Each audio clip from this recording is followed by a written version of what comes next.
What if prioritizing yourself wasn't selfish, but the key to showing up as your best self for others? If it's your first time here, welcome. And if you're returning, great to see you again. It's Fiona here from Philosophies, and it's day 15 of my Snowdrop Visibility Challenge. This is part 2 of Fill Your Cup First, self-love tips to serve others, not from an empty tank, but from a bubbling well of overflow. If you missed part 1, press pause here and go and check that one out first. You'll find the link to that down below, and then come back for these bonus tips. Okay, let's dive in. Tip number 4, say no with love. If saying no makes you uncomfortable, welcome to the club, but every yes to something draining is in fact a no to your own peace of mind. Burnout benefits no one, at least not in the long term. When I first started saying no, I felt so guilty.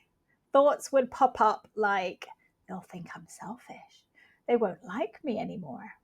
I should just do it anyway to avoid feeling guilty. But they need me. As I practiced saying no with love, I found more time for things that lit me up, and people learned to respect my choices. Any short-term relief you might get for saying yes when your heart says no is guaranteed to lead you to long-term resentment. The discomfort of saying no fades much faster than the exhaustion we feel when we have overextended ourselves. Those who truly care about you will respect your boundaries, and the ones who don't, well, that tells you something. Here's an action tip. Next time someone asks something of you, don't go straight into people-pleasing autopilot. First, press pause. Try saying something like this. Let me think about it, and I'll get back to you.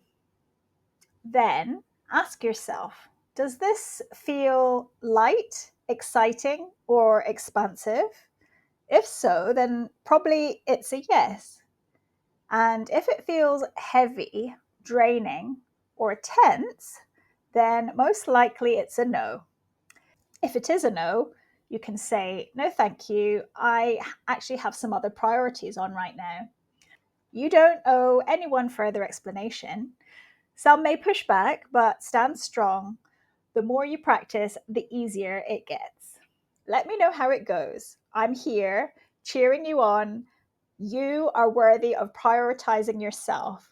Ultimately, your filled cup energy inspires others, and seeing you prioritizing yourself can help them to set healthy boundaries too. Tip number 5. Move and nourish your body like someone you love. Okay, confession time. I used to work nights, evenings, weekends, cover everyone's extra shifts, pushing through exhaustion like it was a badge of honor. I'll rest after this project. I'll eat when I have time. Newsflash, that's not self-love, that's self-neglect. I've made shifts over the years, but I still have moments of overdoing it, like that rare all-nighter that I shared about recently, which, surprise, surprise, didn't go well. Now I ask myself, if my body were a person I deeply loved, how would I treat her? I'd let her rest. I'd nourish her with delicious food and drinks. I'd help her explore her creativity, and I'd take her outdoors and move her with care. Here's our next action tip. Let's do this one together. Put one hand on your opposite shoulder and the other hand on the other side. Close your eyes, take a deep breath in and out, and give yourself a nice warm hug. Hold that appreciation for a moment, and now let it release.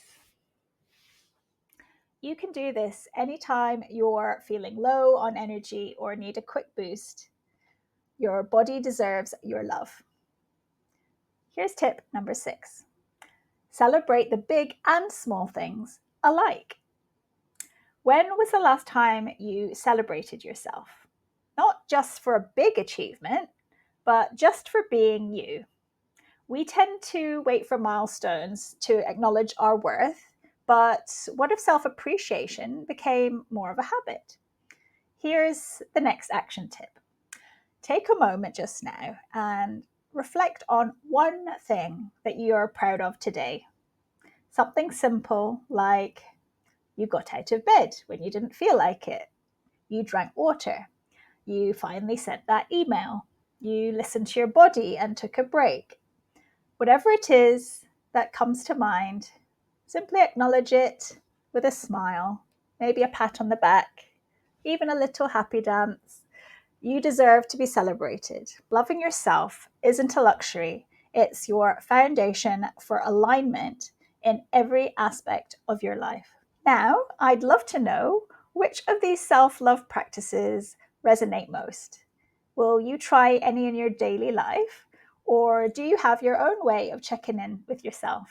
Leave me a comment below. I'd love to hear from you. If this video resonated, please like this video and subscribe to my YouTube or Substack channels.